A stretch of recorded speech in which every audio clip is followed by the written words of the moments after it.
Les cuento, mi nombre es Paola Laspada, soy licenciada en psicología.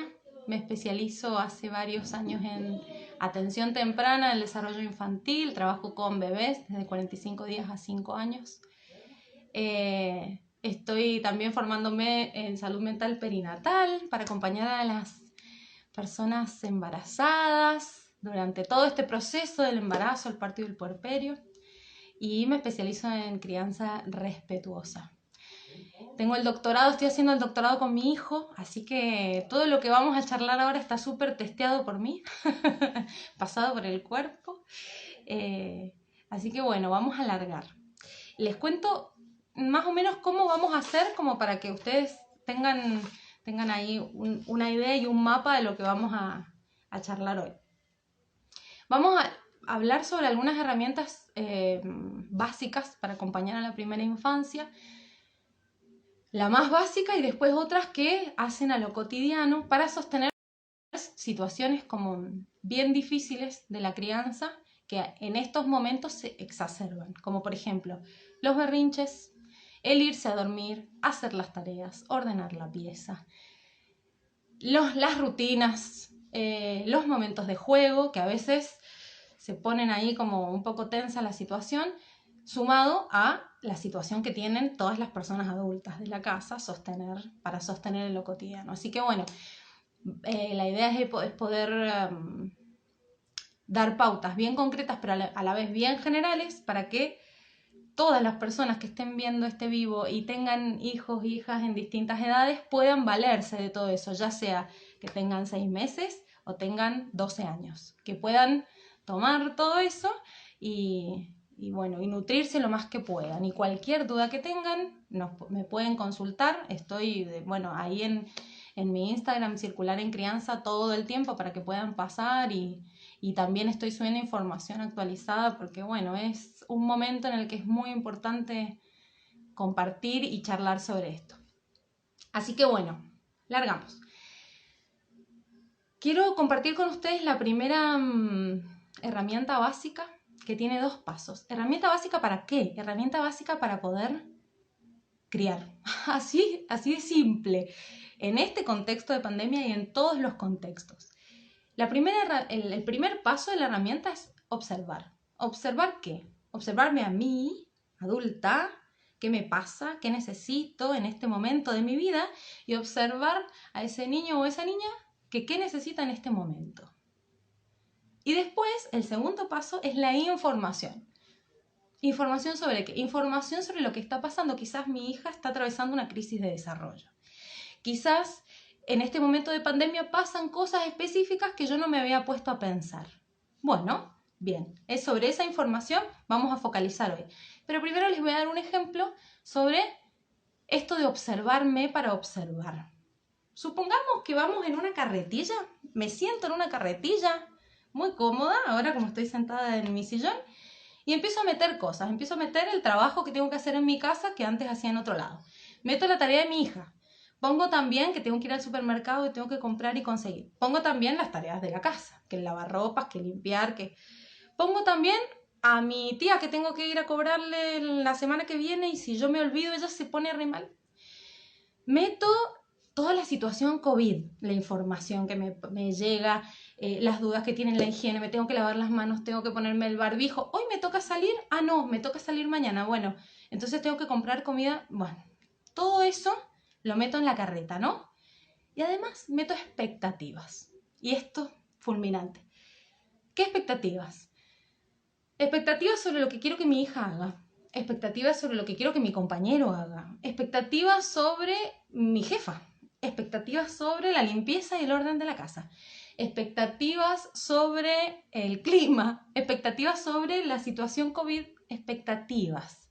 Y me subo a la carreta y me voy en bajada. Y voy, de repente mi hijo hace un berrinche.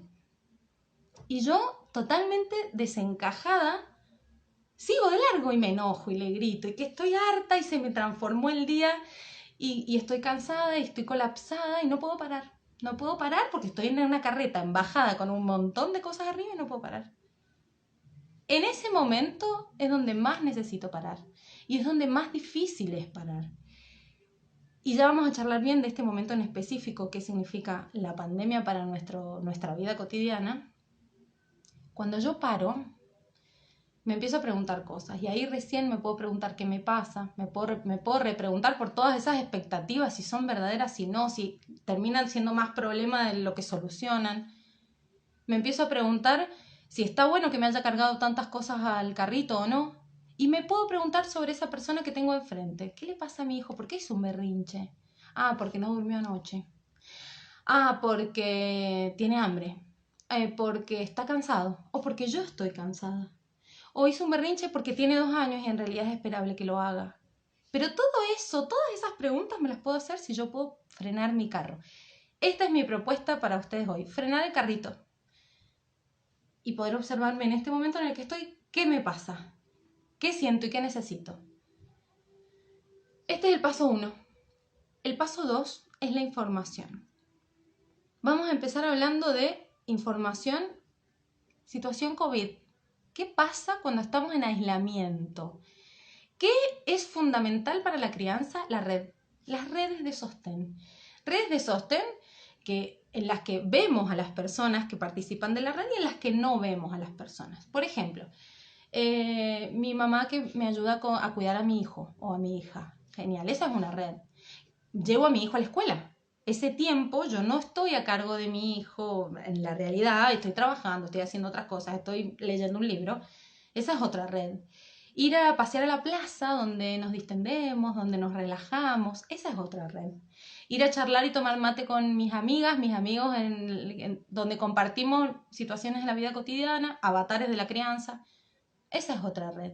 De repente hoy todo eso no está en lo concreto. A ver, no quiere decir que deje de tener amigas, pero sí quiere decir que no las voy a ver.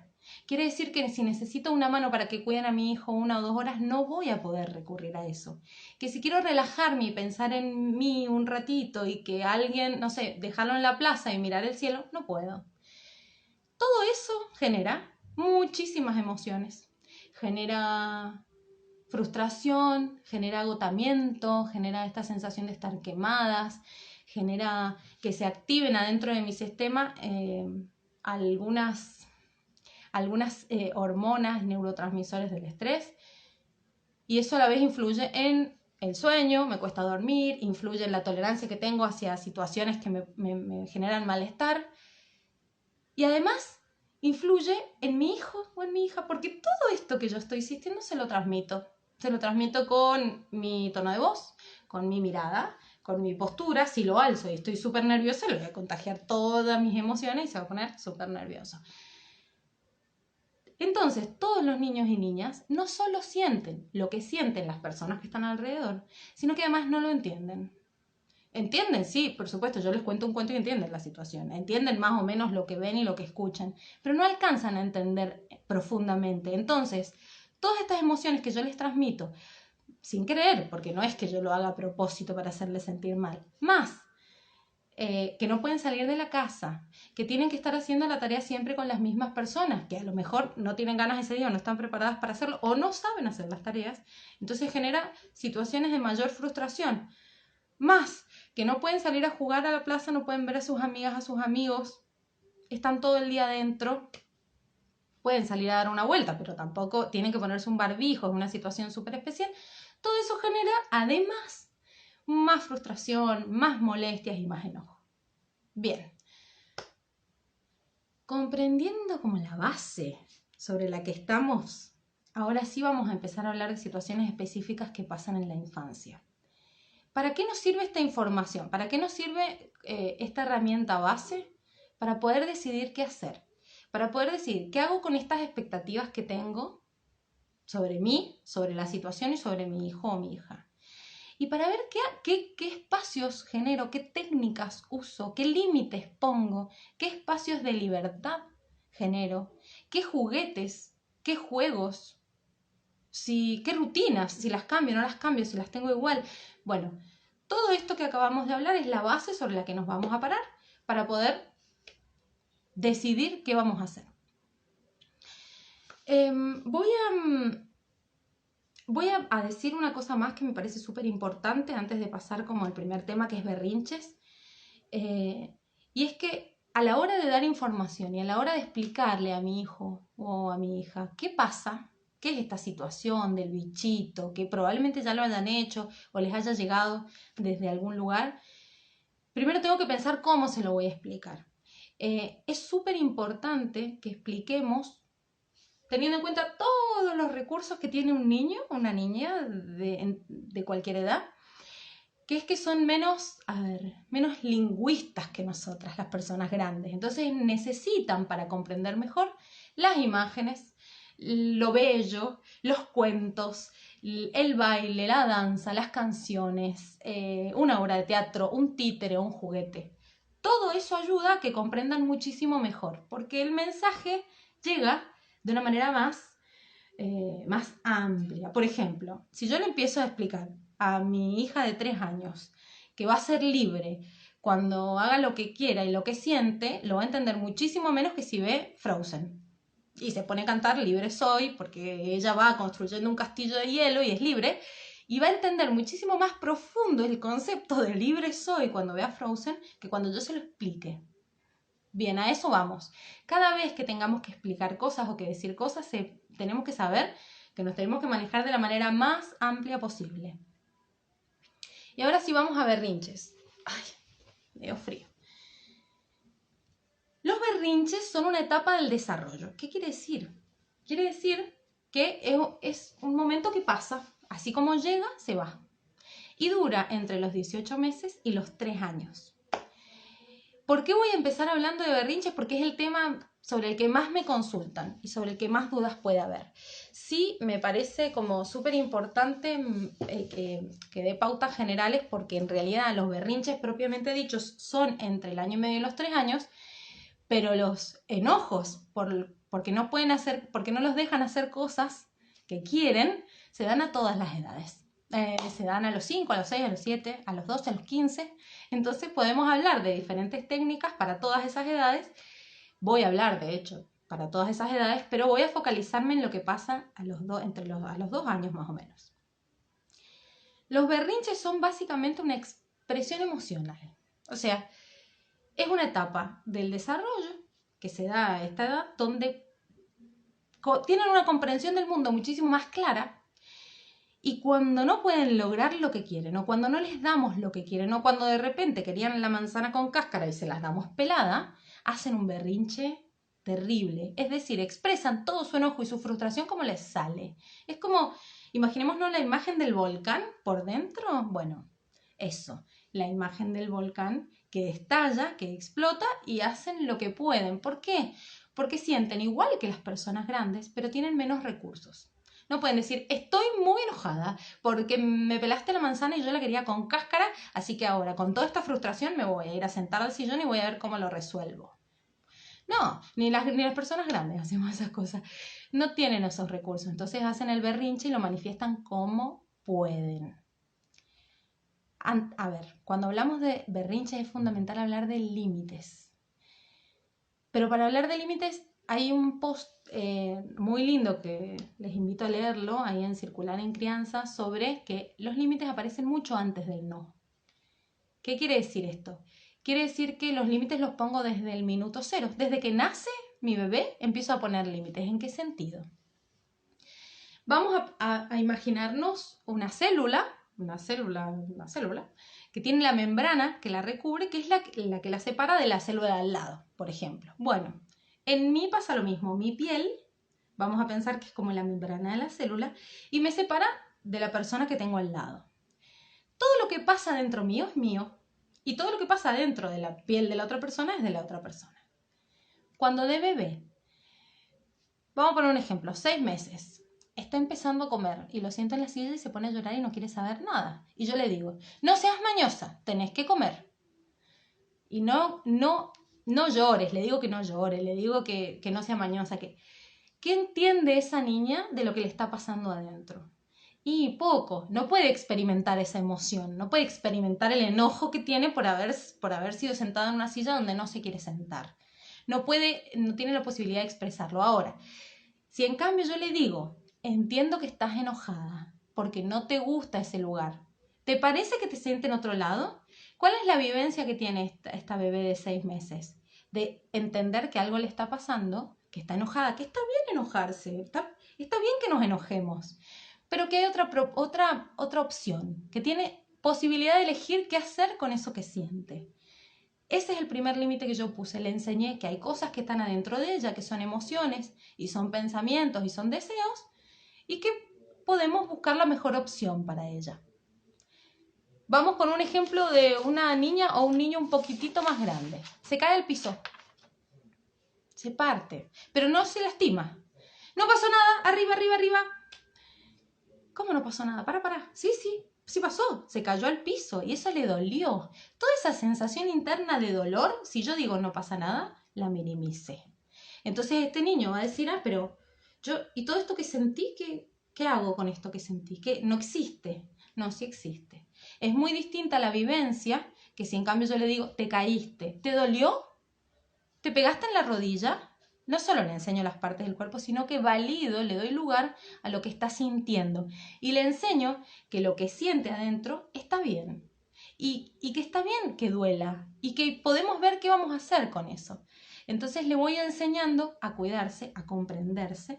Y por ende, también le voy a enseñar que las otras personas sienten cosas distintas a él, que piensan cosas distintas, que pueden tener emociones distintas. Si yo estoy nerviosa y alzo a mi bebé y mi bebé se pone a llorar, ¿quién le está transmitiendo esa emoción? Yo.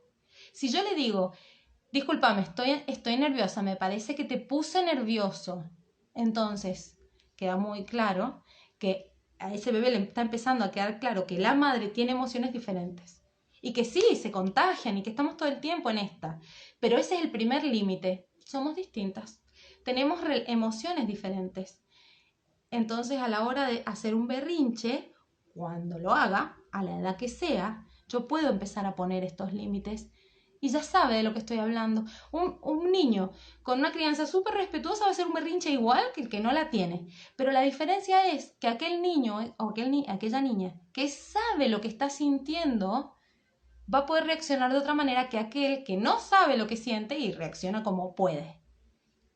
Bien. Espero que esto haya quedado claro. Dentro de esos límites de esta membrana en la que yo siento todo lo que siento y puedo experimentar todo eso que siento, tengo libertad de experimentarlo. Y tengo libertad de elegir qué voy a hacer con eso. Pero hay normas. Entonces, por ejemplo, no me puede pegar. Si está enojado, no puede pegarme. Mira, no me pegues. Y acá entra qué hacemos con los berrinches. Primero, esto de la libertad y los límites, buenísimo para todas las edades. Ahora, ¿qué hago en el momento en el que está gritando como loco, pataleando para todos lados? Primero me tranquilizo yo. Porque si yo me pongo a la misma altura y quiero ponerme a gritar y patalear para todos lados de la misma manera, acá no hay adulto. Genial, ahí me dicen que se entiende perfecto. Acá no hay adulto.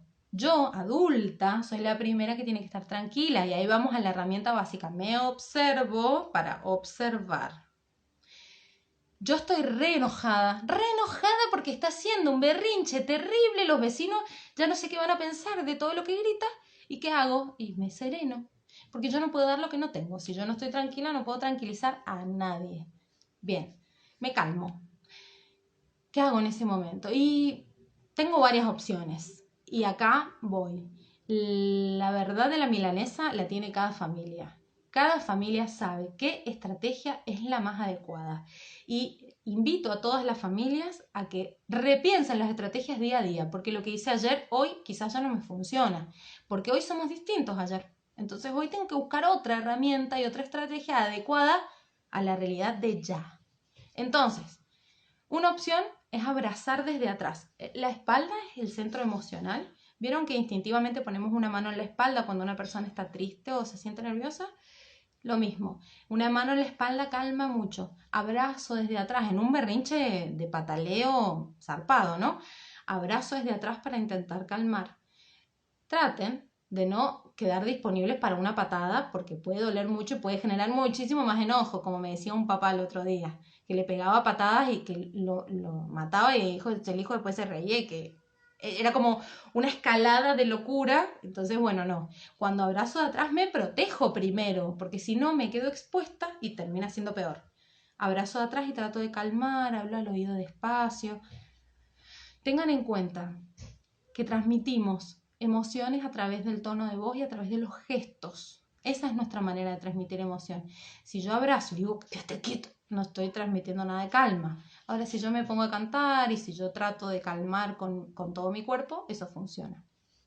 Otra opción es la aromaterapia. Me acuerdo de una mamá específicamente que me contaba que en los momentos de berrinche le ponía aceitito atrás de las orejas y que después la nena se lo pedía cuando se ponía nerviosa. Otra opción para calmar es permitirle que llore. ¿Cuánto tiempo? 1 minuto por año. ¿Por qué no más? Porque empiezan esto que yo les decía, todas las hormonas del estrés se activan y empiezan a influir sobre los circuitos cotidianos como el metabolismo, el ciclo sueño-vigilia. Y no necesitamos que influyan tanto, porque queremos que esté más tranquilo, no que se ponga más nervioso. Entonces, 1 minuto por año. 3 minutos quiere llorar, genial. Lo dejo llorar 3 minutos. Pasaron los 3 minutos, me lo llevo y lo distraigo con otra cosa. Después vamos a ver qué hacemos con eso, cómo volvemos a hablar. Otra estrategia es acompañar al lado y decir, estoy acá, tranquilo, sí, yo te entiendo. Aunque parezca que no nos escuchen, no es lo mismo una persona que está gritando al lado, cállate, cállate, a una persona que dice, te entiendo que estás enojada, ya se va a pasar, sí, te entiendo profundamente porque a mí también me pasaría. Listo, suficiente, válido la emoción. ¿Qué puedo hacer después del berrinche? A ver, si volvemos y generamos como, ¿te acordás lo que pasó, que te enojaste tanto, que te pusiste así asaje? Probablemente volvamos a generar la misma situación que lloré y si no termine nunca. No vamos a hacer eso. Pero sí podemos hablar superficialmente de un momento de enojo. Ahí estoy leyendo una pregunta, ya la contesto.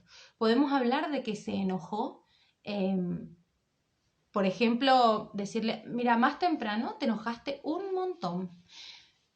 Me parece que te pusiste así y le podemos mostrar una carita de una nena que estaba muy enojada, por ejemplo.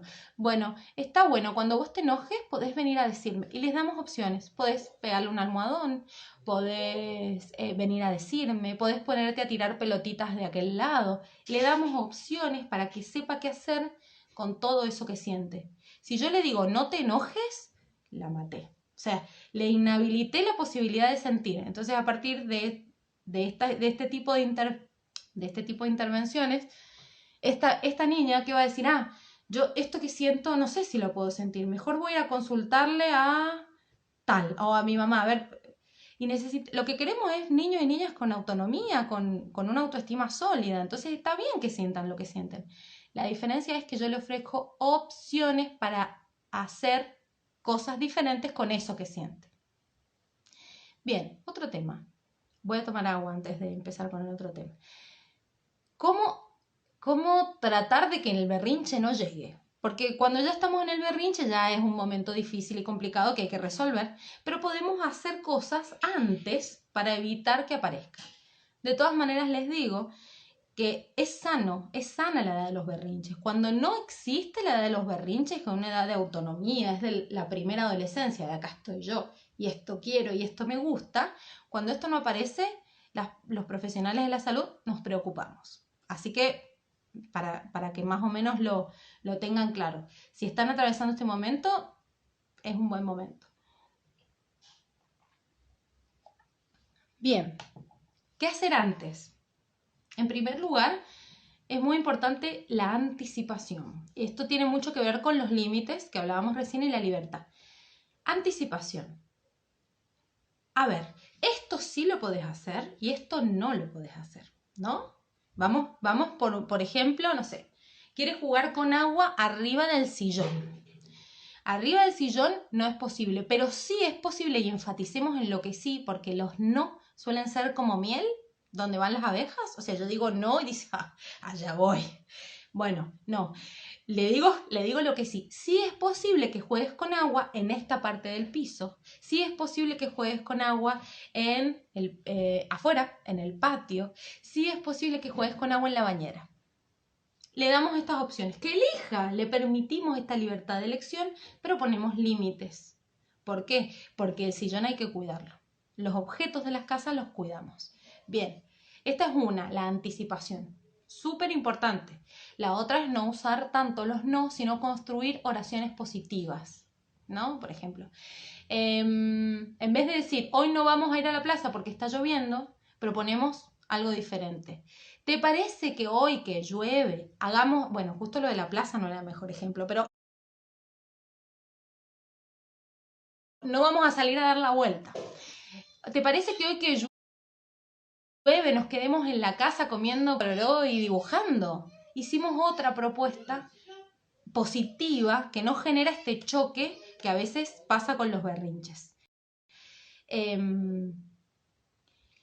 Y además es importante que luego de haber, los berrinches se pueden evitar, pero hasta ahí, porque ahí les diría que a veces hay berrinches por cualquier cosa, pero sí súper influidos por la situación de cuarentena, porque es como que la frustración está acá, hasta acá, ¿vieron? Tenemos tolerancia a la frustración, esto. Cualquier cosita, gota, pum, derrame y berrinche, porque nos pasa a la gente grande, imagínense a un pequeña de 2 años que me entiende mucho menos. Es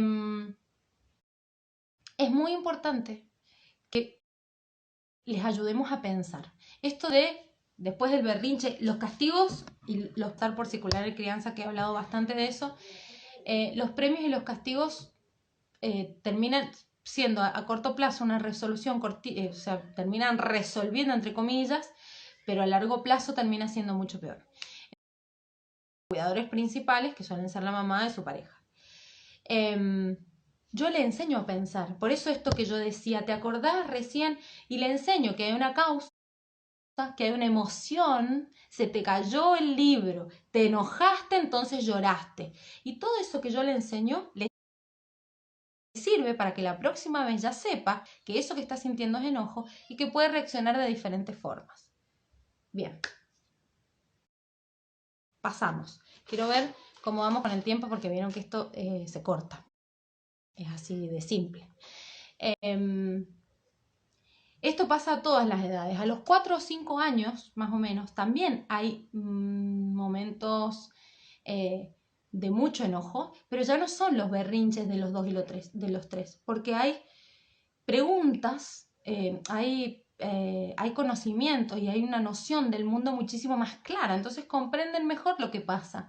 Y no es un berrinche, sino es una manifestación de enojo, así, clara, donde se pueden hacer otras cosas. Hay una técnica que se llama, de una doctora, que es muy interesante, la técnica es la técnica del boleto, y que se usa mucho, que ya la vamos cuando hablemos de ordenar la pieza, la vamos a ver un poquito más. Bien, vamos con ir a dormir. En primer lugar, ir a dormir es como el tema de la mayoría de las familias. Cuesta más dormir, dormimos menos, o sea, más entrecortado. Y esto, a ver, principalmente tiene que ver con una cuestión lógica porque estamos en alerta. O sea, hay mayor ansiedad por la situación que estamos viviendo, por ende es más difícil relajar. Pero principalmente quiero focalizar en algunas cuestiones bien concretas de ir a dormir. Primero, ¿a qué estímulos están sometidos los niños y niñas de la casa? Porque a veces tenemos la música prendida, la radio, la tele de fondo todo el tiempo, hacer la tarea al mismo tiempo, la música de la vecina, no sé, le estamos gritando consignas, yo estoy trabajando con mi computadora, que no sé quién está viendo un video en el celular. Entonces la casa está influida de estímulos a tal nivel que cuando queremos ir a dormir no podemos achicar todo a un solo estímulo, porque hubieron 20 estímulos todo el día. Entonces es muy difícil eso, especialmente para niños y niñas. Entonces, la propuesta es, y vuelvo a decir, cada familia hace su camino y tiene su estrategia, y van a ir buscando estrategias a medida que pasa el tiempo y bueno, y las verán. Pero es importante que tengan en cuenta que las rutinas, las secuencias, tienen que ser más o menos iguales. Y poder armar una secuencia de reducción de estímulo, porque no importa si a las 5 de la tarde tiene 20 estímulos al mismo tiempo, porque los va a tener. Pero es importante que a las 9 de la noche ya eso no pase, porque si no va a ser, a medida que se va acercando la hora de sueño, va a ser más difícil descansar. Entonces, la propuesta es hacer una secuencia, ¿no? La secuencia para ir a dormir empieza a las 7 de la tarde. Empieza a las 7 de la tarde, casi me quedo sin celular. Empieza a las 7 de la tarde donde yo pongo, no sé, música tranquila. Pongo música tranquila y empiezo a mandar un mensaje. Vieron que les dije que los mensajes llegan de manera global, ¿no? Que no es solamente que yo le diga, mira, a las 11 te vas a ir a dormir. Porque eso es muy directo, yo necesito ampliar la cantidad de información. Entonces le pongo música tranquila. Por ejemplo, ¿no? Les cuento un poco qué hago yo y después cada familia va armando su secuencia. Tipo 8 nos vamos a bañar y pongo un aroma, por ejemplo. Utilizo la aromaterapia como otro recurso más. Esa es toda información en la que yo no digo la palabra vamos a dormir, la frase vamos a dormir, pero estoy mandando mucha más información desde distintos ámbitos para que la comprendan sin querer queriendo, ¿no?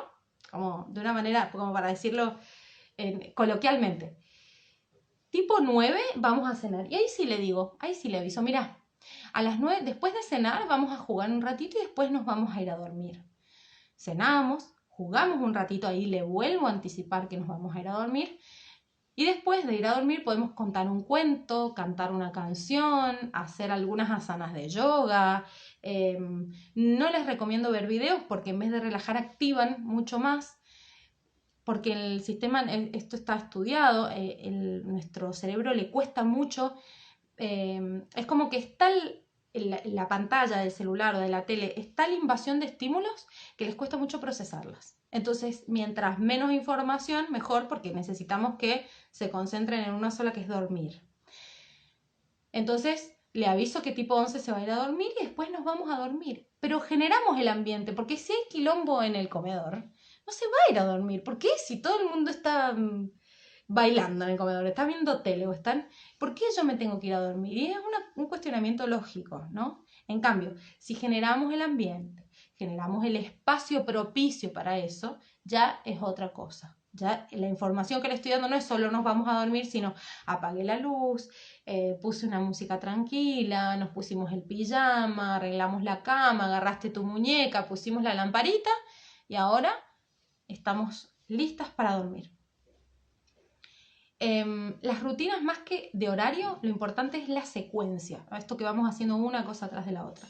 Y es importante también qué expectativa tenemos de que duerman. Porque si yo en cuarentena me estoy yendo a dormir a la 1 de la mañana, no puedo pretender que se duerma a las 10 de la noche como se dormía en febrero, porque las cosas han cambiado mucho, porque no tiene dónde desplegar todos esos niveles de energía que tiene y porque es más difícil que se duerma antes.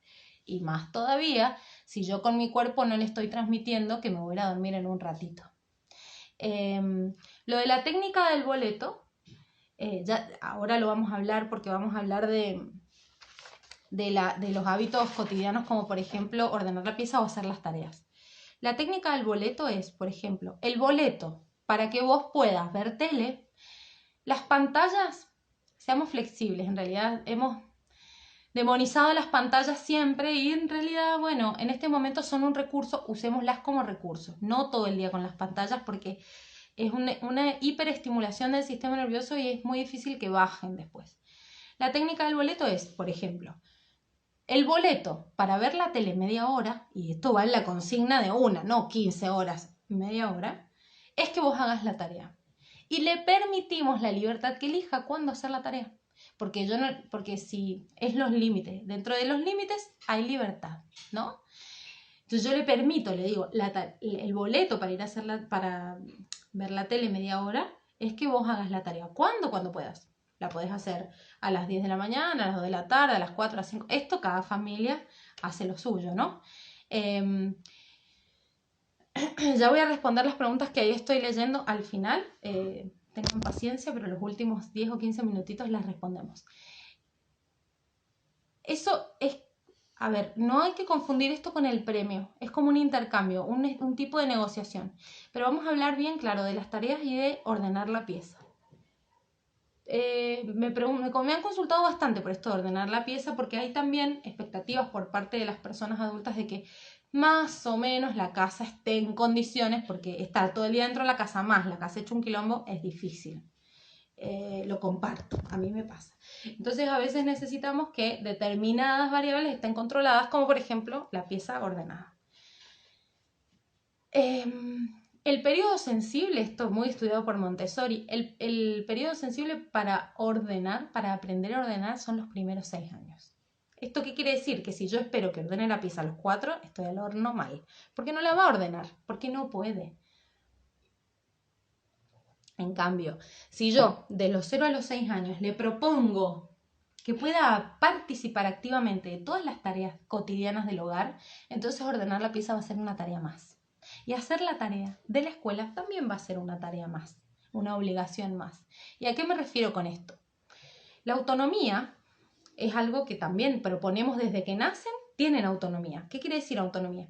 Quiere decir que tienen un interés por algo y que generan todas las estrategias para lograrlo. Por ejemplo, tienen el interés, lo van construyendo, de armar una torre de cajas. Y eso les interesa un montón. Entonces, suman 2 cajas, suman 3 cajas, se les cae, no entiende por qué se me cae la caja, pero está muy interesado en eso de volver a hacerlo, volver a hacerlo, volver a hacerlo. Y yo adulta tengo la obligación de no participar. ¿Cómo no participar? No hago nada, lo miro, observo y digo, ay, mira, qué bien lo que estás haciendo, qué bueno que estás poniendo una arriba de la otra. Si se te cayeron, bueno, puedes volver a tratar y alentar que pueda. Porque ¿qué hace esa niña? Hipótesis. Ah, se caen porque están al costado. Ah, no funciona porque pasó tal cosa. Y toda esta actitud de cuestionamiento es muy importante porque la aplican a todo. Entonces, si de repente tiene la ropa accesible para que se pueda vestir, si puede subirse el lavamanos y lavarse los dientes, si agarra, no sé, la mopa para limpiar el piso, y yo le permito que participe de las tareas del hogar y de las tareas de la higiene propia y del orden propio, entonces va a comprender que participar en lo de la casa es parte de la vida. Entonces ordenar la pieza y ordenar los juguetes, ¿cómo le enseño? Y me pongo a ordenar yo. Y no le digo, mirá, lo estoy haciendo yo, porque vos no ordenás nada. No, porque entiendo que no puede ordenar. No es que no quiere y me lo está haciendo a propósito. Es parte del desarrollo, el aprendizaje. Tengo mucha paciencia y le permito el tiempo. La paciencia, el tiempo y el respeto son claves en la crianza. Muy difíciles criar y requiere de mucha creatividad. Entonces me pongo a ordenar. Y le propongo que me ayude. ¿Querés poner esas pelotitas ahí? Mira, a ver, yo voy a poner una. Y le permito, quizás no quiere. Y bueno, está bien. Y puede hacer otra cosa. Pero yo lo hice una, lo hice 2, lo hice 3 veces. Y yo, que soy su ídola y me imita todo el tiempo, lo va a hacer. Lo va a hacer. Pero yo le tengo que permitir que lo pueda hacer cuando lo pueda hacer. Bien. Las tareas, más o menos lo mismo. Con las tareas específicamente, en nuestra provincia por lo menos, ha sido como todo un tema porque han estado como muy encima de las docentes para que manden mucha tarea y eso ha generado adentro de las casas muchísima frustración. Yo escucho los gritos por ahí de las madres colapsadas porque están subidas en su carretela y no se pueden bajar. Y por toda esta cantidad de tareas y a veces las mamás no tienen las herramientas para ayudar. Entonces está bueno como poner un parate ahí, poder observar y observarme y observarle. Y bueno, y ver hasta dónde se puede y hasta dónde no, y charlar con la docente y decir esto podemos y esto no podemos. Porque si no nos metemos en un tren de locura terrible. Bueno, voy a ver cómo vamos con el tiempo, a ver si alcanzo a abordar el último tema que es juego o si respondo a las preguntas. Voy a responder las preguntas porque ya estamos ya son las -4. ¿Por qué 1 minuto por llanto? Esa la respondimos. ¿Qué pasa si aún dando opción sigue insistiendo en querer algo que no puede? ¿Qué pasa? Y nada, no lo puede tener. Me pregunto qué sería algo que no puede, porque a veces, y acá invito a todas las personas presentes a repensar cómo ha sido la propia crianza, a veces no permitimos cosas porque nunca se han permitido y no porque en realidad sea algo peligroso. Me pregunto qué es lo que no se puede, no sé, por ejemplo, pienso en un cuchillo. No puede agarrar un cuchillo al 1 año y medio. Y yo me pregunto por qué. Si yo estoy ahí cerca, no es que le voy a permitir revolear el cuchillo, pero yo estoy ahí cerca y le permito explorar con cuidado y siendo una ayuda, y entonces puede ver que eso es peligroso. Si no, un día que yo me descuide, agarra un cuchillo y no tiene idea qué es, y ahí sí es más peligroso. Pero bueno, supónganse que quiere agarrar mi computadora del trabajo, ¿no? Que es súper sensible y con eso no se puede. Y es algo que para mí es re importante y no puede agarrar mi computadora. Entonces es importante que yo le deje claro que no. Pero se lo voy a... No solo es importante que lo anticipe, que lo deje claro antes. Nosotras tenemos muchísimo más camino en esto de tolerar lo que no podemos. Y así todo nos cuesta mucho, ¿no? Tolerar que, no sé, no puedo acceder a ese auto que me quiero comprar hace un montón de tiempo, que no puedo cambiar el auto. Tolerar que no puedo, no sé, ascender en mi trabajo, tolerar que no puedo cambiar de trabajo, tolerar todas esas situaciones de tolerar todavía nos generan mucha dificultad. Imagínense a una niña, un niño chiquitos que les cuesta mucho comprender. Entonces sí, yo le voy a enseñar que eso no porque es mío y porque a mí me gusta cuidarlo, le puedo enseñar a usarlo también, pero o no. Y ahí le enseño de la diferencia, ¿no? Bueno, esto que yo estoy sintiendo y estoy pensando, tengo derecho a sentirlo y pensarlo y por favor respetalo. Pero no le voy a dejar la computadora accesible para que la vea todo el tiempo. Porque es como, no sé, mostrarle un chupetín y decirle, no te lo puedes comer. ¿Y para qué, digamos? O sea, ¿cuál sería el objetivo? Vamos con la otra. ¿Qué hacemos con la llegada del nuevo hermanito? ¡Oh! Tema temón. Si bien le explico, pero está con el no para todo, hablando de la técnica del boleto. A ver, la llegada... ¡Uy! Recuperamos. Bueno, así es la llegada de un hermanito, ¿eh? Así, tal cual. Caos. A ver, el nacimiento de una persona es una crisis, ¿no? Cuando nace un bebé estamos en una crisis muy importante porque empiezan a pasar un montón de cosas que no pasaban hacía un día.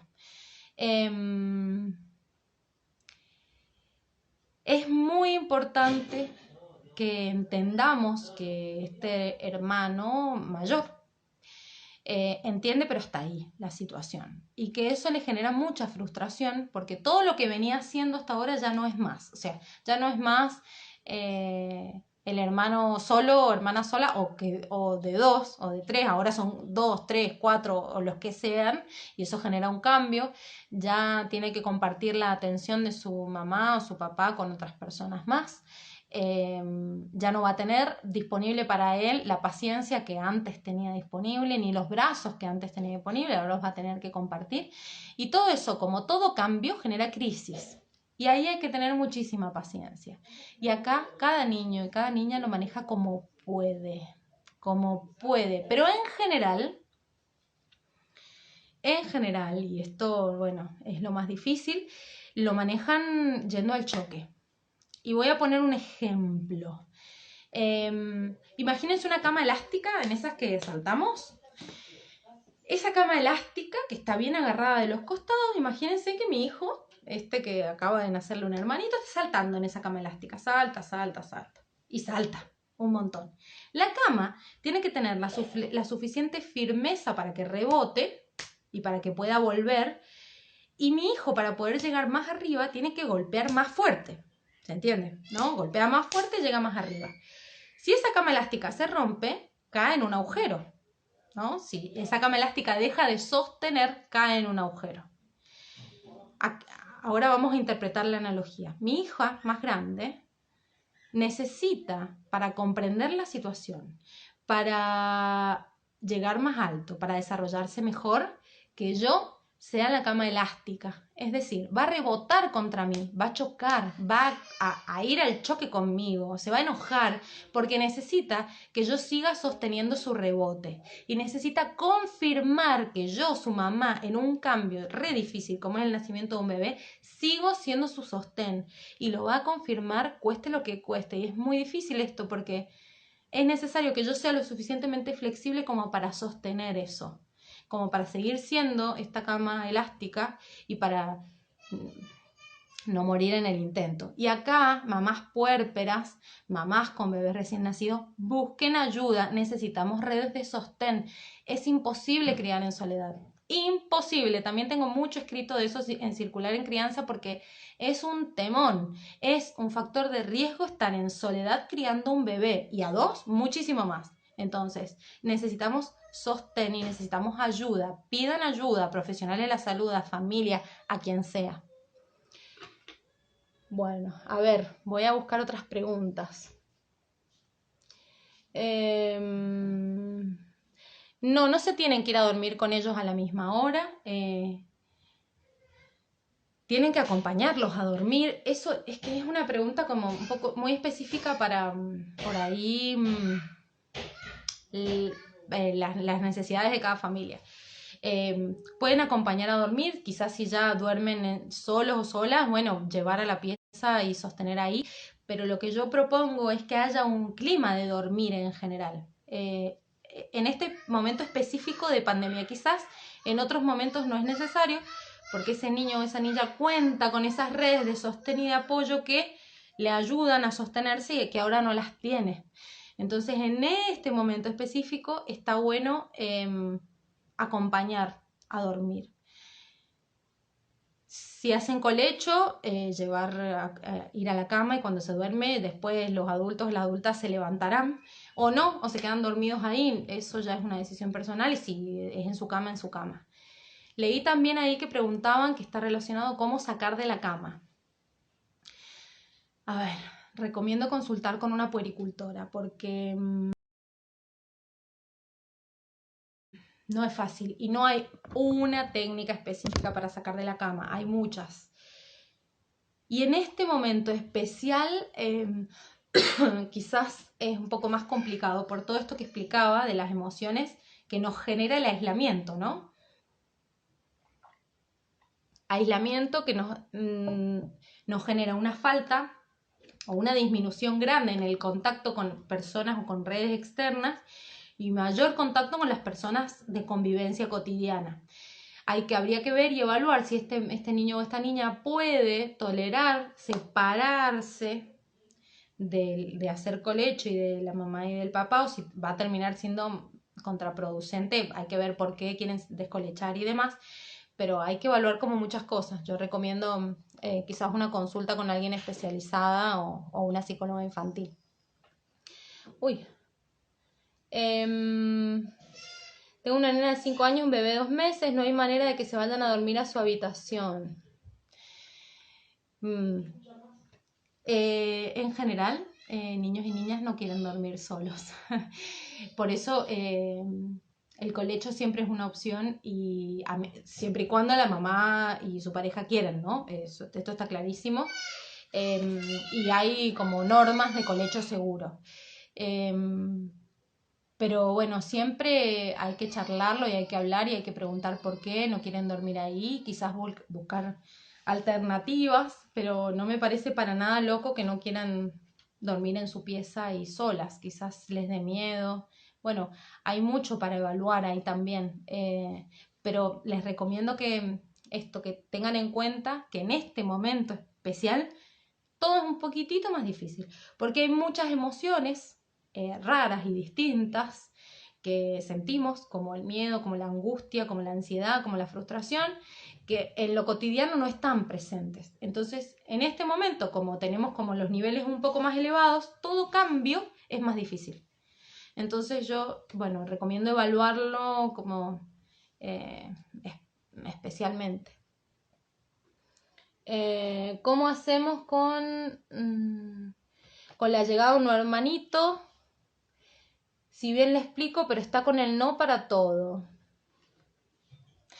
A ver, explicar siempre, explicar esto así, grande, cuentos, canciones, con dibujitos, con animalitos, con juguetes, pero siempre avisar y anticipar, porque y más con un embarazo, los niños, las niñas lo sienten y se enteran muchísimo antes que la mamá quizás. Entonces, sí avisar, siempre avisar. y bancar lo que se venga. Volvemos a la cama. Necesitamos, quizás, y esto es lo más probable, pero no siempre se da así, cada peque hace y reacciona como puede, con los recursos que tiene hasta el momento. Y es importante que yo sepa que tengo que contener ese momento, porque la crianza implica creatividad, implica tiempo, implica paciencia, implica respeto. Entonces, bueno, poder sostener como esta cama elástica es muy importante y va a seguir con el no. Y depende también de la edad en la que esté, ¿no? Pues si está en los 3 o los 4, el no es como casi como el nombre, así que lo va a seguir haciendo y lo va a hacer durante un tiempo más y quizás cuando nazca este bebé vuelva como a hacer algunas conductas que ya había dejado atrás, como por ejemplo el control de esfínteres, pero tienen que ver con reafirmar esto de mi mamá me sostiene, mi mamá me cuida, mi mamá me sigue queriendo, yo sigo siendo la nena de mi mamá por más de que haya nacido otro bebé y bueno, da para mucho más. Pero voy rápido porque si no eh, se, se pasa el tiempo. ¿Cómo hacer que duerma solo en su habitación? Eso ya lo leí. Tiene 5 años. Bien. ¿Qué hacer en la crisis de angustia? Y habría que ver qué edad tiene. No es lo mismo un bebé de 9 meses en crisis de angustia, que es esperable para su edad, a que tenga 1 año y medio, a que tenga 5 o 12. Es muy importante la edad. Si la persona que preguntó está ahí, la invito a ponerlo. Pero, a ver, ¿cómo estamos con el tiempo? Quedan muy poquitos minutos. Es importante que sepamos que hay momentos del desarrollo donde la angustia es una emoción que ayuda al salto evolutivo. Entonces, a los 9 meses hay muchísima angustia que tiene que ver con 4 años tiene. Hay muchísima angustia que tiene que ver con esto de sentirse separada de la mamá y todo lo que eso significa. Al 1 año y medio, un poquito también. Y ya a los 3 años, que es la primera adolescencia quiere decir que está emergiendo su identidad y están sabiendo quiénes son realmente, qué les gusta, qué no les gusta, qué quieren, qué no quieren y todo lo que viene con eso. Ahí, cuando hay crisis de angustia a esa edad, hay que contener, siempre hay que contener. Quizás si está en una crisis de desarrollo, eso nos puede dar más información, como hablábamos al principio, pero en el momento en que hay crisis, yo tengo que parar mi carro, observarme y observar a mi hija y ver qué le está pasando. Ver qué está pasando y si la angustia no remite y si realmente me preocupa, tengo que consultar. Yo soy el filtro. Cuando yo considero que la crisis de angustia la puedo manejar, bien. Cuando realmente creo que se me va de las manos, es mejor una consulta a tiempo para empezar a trabajar ya que una consulta a destiempo y trabajar para atrás. Así que a tener en cuenta. He escuchado que es mejor a veces no hacer caso a los berrinches. Miren, los berrinches un berrinche no me lo hacen a mí. No es que me quiere molestar. Un berrinche, y esto que mi paradigma, o sea, en el lugar en el que me paro es la crianza respetuosa, nunca recomiendo ignorar una expresión de emociones. Nunca. Porque si no, ese niño lo que entiende es, a mi mamá no le importa cómo me siento. Y es importante que crea que se dé cuenta que lo que siente y lo que piensa es importante. Entonces, es fundamental que sí le demos lugar. No ignoremos, le demos lugar y digamos, estás enojado. Y bueno, y todo lo que dije más temprano, ¿no? Como no ignorar, por favor, súper importante, no ignorar nunca el llanto de un niño o una niña, nunca una manifestación de emociones, nunca dejar llorando en la cama para que se duerma, porque el sentimiento de abandono es muy profundo, así que no lo hagamos, por favor. ¿Qué hacer? Eso ya, pautas de alarma para saber cuándo consultar a un profesional, ya sea para acompañar a padres como a niños. Pautas de alarma, y con esto voy a cerrar porque nos queda muy poquito. Les invito a pasar por Circular en Crianza, que es mi Instagram, para cualquier otra duda. Agradezco una vez más a Ande Salud que me invitó. Pautas de alarma, esto un poco lo que les dije más temprano. Si a mí me preocupa lo que está pasando, tengo que consultar. Que no haya comunicación. Y esto específicamente, esto desde bebés, ¿no? Ya si a los 2 años no hay palabra, por ejemplo, no hay intención de comunicarse con la otra persona, si yo veo que hay mucha angustia, que no duermen, que no comen, ojo, ¿eh? Ojo que no comen, porque a veces tiene más que ver con una cuestión momentánea, pero no dormir es un signo de alarma grande y hay que consultar.